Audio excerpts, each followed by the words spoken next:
కృష్ణా నదిలోకి వచ్చిన నీళ్లు మళ్ళీ ఎక్కడికి వస్తాయి? దిగువకి పేరూరు డ్యాంకి వస్తాయి. ఆ డ్యాంకి వచ్చేదానికి ₹1 ఖర్చు కాదు.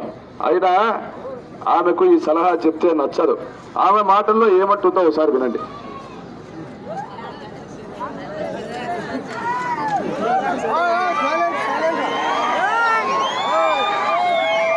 సైలెంట్ అబ్బా. ఇక్కడ మన నాగలమడకు ఉందండి. నాగలమడకు డ్యామ్ నిండుకొని నాకు పేరూరుకు రావాల. నాగలమడకు నేను ఎందుకు ఇస్తాను నీళ్ళు? అట్లా నాగలమడక నిండుకొని పేరూరుకు రావాలా? నాగలమడక నేను ఎందుకు ఇస్తాను నీళ్ళు అంటాను. నాగలమడక ఒక చిన్న చెక్ డ్యామ్.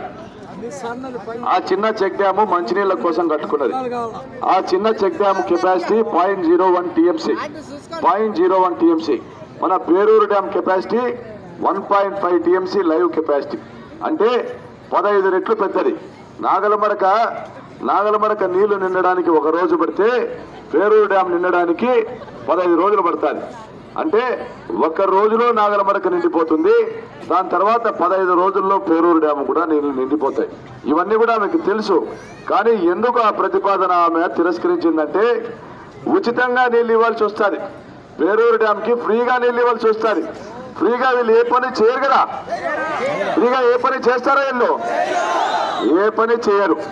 ఉదాహరణకు ఇక్కడ గాలిమరుల